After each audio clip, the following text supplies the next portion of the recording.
Sorry ha. Hindi ko rin kasi alam kung paano asikasuhin yung nararamdaman kong lungkot noon eh. Ano ka ba? Parehas lang tayong malungkot noon. Buti nga, ikaw hindi mo naisip na magpakamatay eh. Para kay tatay, kikilitin ko ang buhay ko. Naku, hindi lang siyang lalaki sa mundo.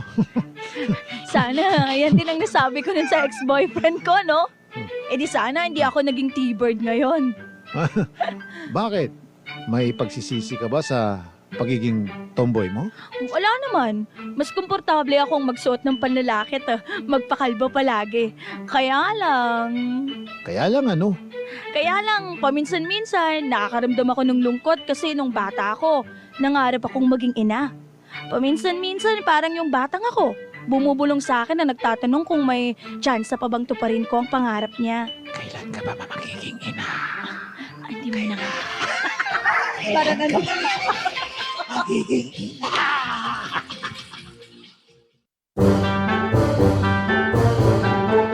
Barangay Anting-Antingan!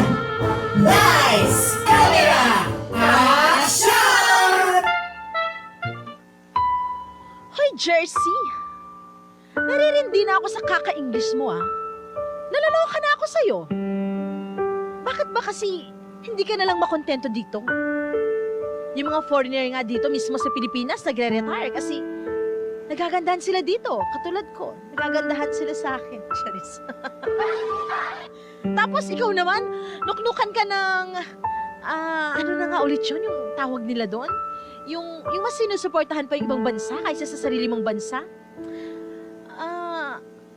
Colonial mentality. Oo, yun. Ikaw yun. Ikaw na ikaw. Walang duda. Barangay Anting-Antingan! Lights, camera, action! Kabrang! Plang, plang, plang, plang, plang, plang, plang, plang.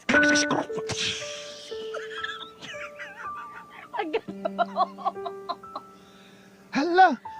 Lagot! Nabasag ko yung paboritong vase ni Tia Maring! Anong ingay yon? Tia Maring! Anak naman ng tinapa, anong ginawa mo sa paborito kong vase, Ben? Bakit mo binasag? Hindi ko pa sinasadya. Aksidente lang po nangyari. Anong aksidente? Paanong aksidente? Pinagsasabi mo dyan? Diyos ko, napakamahal pa naman nito. Alam mo bang regalo to sa akin ng dati kong nobyo? Hindi po. Yung namatay sa aksidente sa motor. Ay, Kaya namatay? mahalaga sa akin ang bagay na to. Oo, namatay pero muling nabuhay. Oh, mahalaga sa akin ang bagay na to. Tapos binasag mo lang. Patawarin niyo po ako. Hindi ko po talaga sinasadya. Ang tagal mong sumampal, Mami Chili. Kasi hindi ko natapos yung sasabihin ko eh. Take two. Paano ba magmampal? Ganun ka na.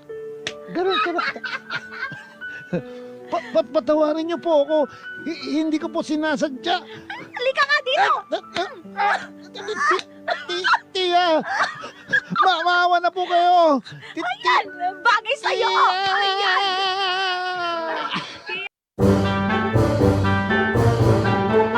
Barangay Anting-Antingan! Lights, camera, action!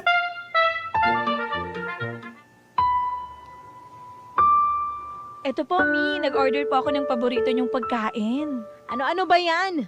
May kare-kare po, tapos lechon paksiw, sinigang na bangus, saka fried chicken. Ang dami naman. Ano ba ko rito? Bibigtiin na? Hindi naman po sa ganun, pero syempre, naalala ko lang kayo at ang mga paborito niyong pagkain. Kaso di ko naman mauubos to. Di ko naman mauubos lahat. Saka, bakit ba order ka ng order? Po? Sabi ko, bakit ka order ng order? Sana nagluto ka na lang, nakatipid ka pa.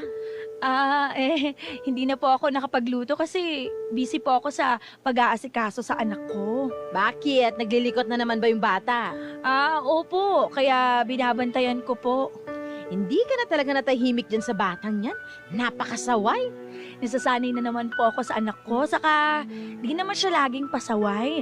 Meron lang po talagang oras na malikot siya. Meron lang daw oras. Sa buong pamamalagi ko dito sa inyo, puro na kalikutan ng anak mo na nakikita ko. Tapos, napakaingay din. Nakakarindi sa tenga. Sige po, hindi ko na lang po babantay.